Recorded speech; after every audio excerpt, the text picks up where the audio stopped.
ci war kay mooy jàpp ci mais xam nga loolu mooy l'évidence mais dafa am beneen réalité bu gën a profonde parce que Mame Mbaye xam nga candidature Macky Sall dafa relier ak paramètres yu bëri gars yi dañu koy xaw a fàtte Mame Mbaye balaa Macky Sall di perte pouvoir dañu ko commencé évoquer kon donc dafa amoon benn conditionnalité bu ci tegu xam nga mooy lan. dafa mel ni moom bu renoncer 3e mandat. rawatina ñi nga xamante ne ñoo di français yi ñoom Emmanuel Macron war nañ ko mën a jàppale en contrepartie pour mu dem secrétaire général ONU donc boobu lañ koy commencé évoquer Mame Mbaye 2 fois ci biir année 2023 avant muy renoncer ak juste bu mu renoncer après xam nga après am na benn ndomba tànk bu ñu ko takkaloon au plan international.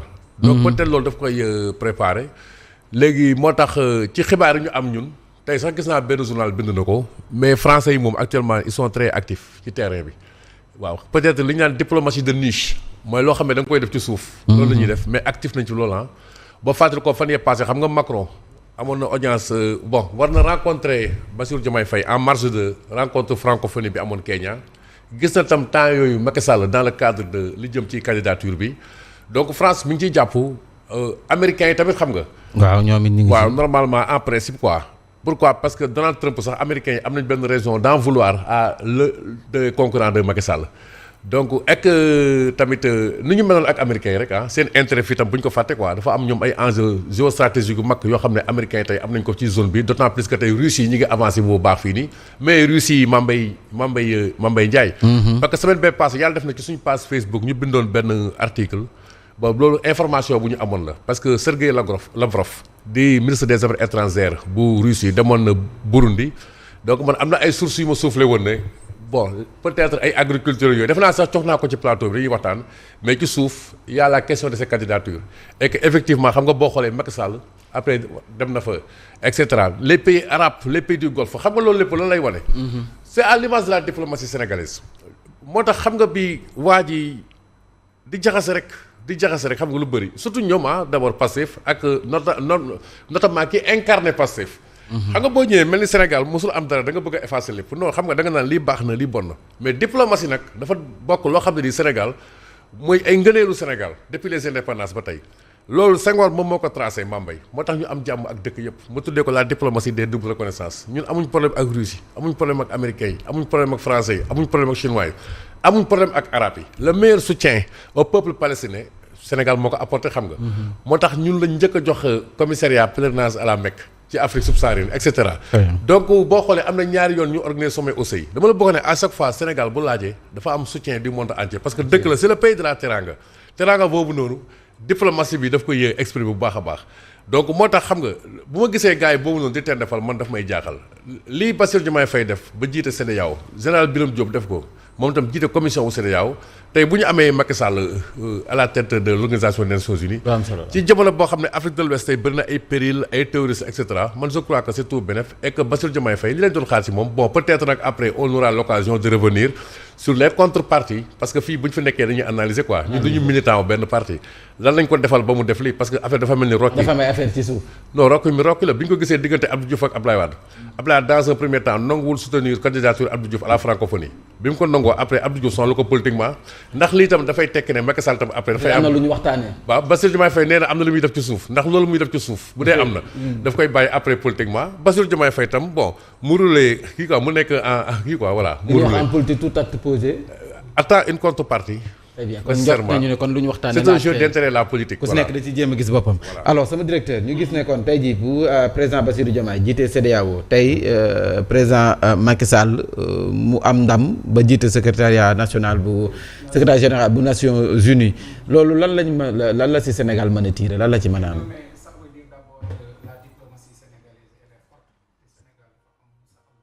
bu baax. Donc le président Bassirou Diomaye Faye il ne devait faire que ça, s'inscrire sur cette logique de Senghor à Macky Sall en passant par Abdoulaye Wade, Abdou Diouf et Abdoulaye Wade gis nañu ni liggéey bu diplomatie sénégalaise bi musa def ci àdduna bi kon donc cela veut dire que on a une bonne diplomatie donte ça bu ñu ñëwee ci nguur gi amoon nañu ay jafe-jafe tuuti le régime en place mais xëy na le président de la République Bassirou Diomaye Faye s'est rendu compte que il ne peut pas se mettre en marche mënul nekk à côté de ce que ses prédécesseurs ont fait mënul c'est pas possible donc voilà c'est ça la diplomatie sénégalaise compte dans le monde, elle compte également en Afrique. La raison, Barké Dembo Ndiaye rek moom ak le général Birame Diop yëpp ils ont été portés à la présidence de la CEDEAO à la commission de la CEDEAO. Tey jii nii bu ñu demee ba yàlla may ñu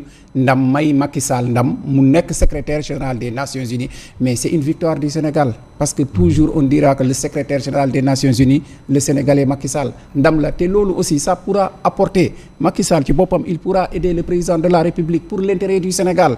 Parce qu'actuellement, on traverse beaucoup de problèmes, beaucoup de crises, notamment la crise économique. Belegini, avec le FMI, avec la Banque mondiale, le Sénégal ne parvient pas à obtenir un nouveau programme. Donc, je pense que le président de la République, son Excellence Bassirou Diomaye Diakhar Faye, il a fait ce qu'il devait faire. Donc, ça hier, mais il n'est jamais trop tard pour bien faire. Nous continuer encore à se mobiliser pour appeler le président Macky Sall. Te gëm naa ni ku bu faloo au-delà du ndam de Macky Sall bi, le Sénégal va en tirer profit. waaw ndamu Sénégal lay doon. Sénégal dina ci gis boppam te le président de la République dina ci mun a jàppale le président Macky Sall, mun na ci jàppale le président Bassirou Diomaye Faye pour l'intérêt du Sénégal. Très bien, président Bassirou Diomaye Faye wala position bu Sénégal gisoon nañ ko au début dañ doon traîner, en tout cas wax ñu woon seen position mu leer. Yacine Fall gis nañ discours bu mu ci tënëroon, Aminata Touré gis nañ position bu mu ci amoon. Est-ce que mën nañu wax ne bii ñoo ñu écarté woo? C'est vrai, Aminata Touré mi ngi fi ba léegi, président Bassirou Diomaye Faye rectifié na le tir. Oui, disons, contexte politique bi Mambay, ça a beaucoup aidé Bassirou Diomaye Faye parce qu'il fallait bien instant que moi également disons reprendre les choses en main parce que quelque part il était un peu gêné d'avoir certains collaborateurs autour de lui nga xam ne ñoom seen diggante ak Macky Sall ñëpp xam nañ ko. Et loolu également peut-être qu'il était il n'avait pas, disons, tous les leviers pour mener décider en faveur du Sénégal. Mais c'était clair depuis le début que seul le régime-là, nous contrôlons la candidature Macky Sall. Le régime, avec bien sûr quelques gens qui tournent autour. Voilà. Mais sinon, tout le peuple sénégalais, toutes les forces vives de la nation, que Diomaye appelle d'ailleurs aujourd'hui, nous manquons de candidature bi, quelle que soit la situation, nous devons soutenir. Parce que ben doomu Sénégal la. Doomu Sénégal la, boo xam ne mi ngi wut poste de prestige boo xam ne ku ci nekk ci biir àdduna bi bëgg nga ko. Et nañu ñaan mu falu bu faloo il sera, si je ne m'abuse, peut-être le 10e secrétaire général des Nations Unies. Pour une première fois on aura un Sénégalais, mais une grande première également, il fera partie des rares Africains yu ko jiite. Et je pense que ça également c'est à souligner. Bassirou Diomaye Faye nag man waxoon naa ko fi, moi j'espérais un soutien sans condition et je pense que moom moo am, ne serait-ce que doomu Sénégal la. Peut-être que Macky Sall l'a aidé un peu à y mettre les formes, mais ñii xalaat peut-être soutien politique en retour d'ascenseur, je ne pense pas, parce que justement doomu Sénégal et Bassirou Diomaye Faye ci diggante bi peut-être il s'est rendu compte que ne dafa juum ci candidature Macky Sall. Il a rectifié le tir. Félicitations, monsieur le président de la République. Et je pense que Sénégal, à partir d'aujourd'hui, parce que ça ferait désordre. Ça ferait vraiment désordre. Pour Macky Sall Palo, tu as un soutien au Sénégal, son pays d'origine. Parce que tam tuba bi xam nañu de ñun dañuy ne fii bu ñu ne diw baax na ndax mbokk yaa ko wax. Mais tuba bi xam nañu loolu. Même bu ñu naroon jël Macky Sall dañ koy ne mais yow sa dëkk moom nu mu demee nii donc yow mënuñu laa wóolu. Bon, c'est vrai que tout le monde sait démocratie àdduna fi mu toll ak peut-être mentalité des pays occidentaux, mais n'empêche que Macky Sall pour son honneur avait besoin du soutien du Sénégal. Et également le Sénégal bi bu Macky Sall jàlle au moins gifle bi ko naroon dal dina ko éviter. Et je pense que c'est un succès diplomatique pour tout le monde, en attendant que les choses se remettent en place, parce qu'il y a eu beaucoup de désordre Mambay ci wàllu diplomatie ak yeneen yoo xam ne dañuy ñaan juste que mu ñu ñëwaat à l'orthodoxie des choses.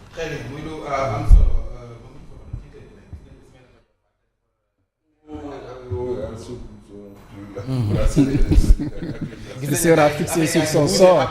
C'est la reddition des comptes. Oui, c'est vrai. Maître Moussa Sarr, j'avoue honnêtement que am nañu yaakaar bu bëri ci moom par rapport ak véritablement peut-être ñu am accélération ci yenn dossiers yi vraiment également justice bi peut-être nu ñu gën a bëggee mu doxee ko parce que quand même tout n'est pas rose.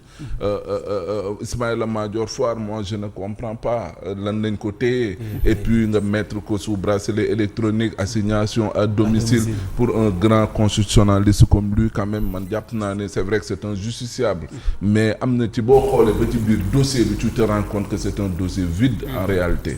waa ji nga wax ne da ko accusé du bërki démb fii nañ ko téye nee na wéy nañ ko jàpp pour ay corruption malet donc ça pose problème donc am na ci yoo xamante ne nii véritablement c'est des am na dañ ko war a rectifier et je crois que la justice mi ngi ci te loolu mooy li nga xamante ne nii véritablement loolu dañuy xaar. très bien Papa Traoré depuis Hermon moom mu ngi koy jàppal tànk moom di ko soutenir waaw voilà. mbir mi rafet na de macha allah bii man nee naa la ma sol. bii moom dama koy jël après bii moom. yéen ñëpp dina leen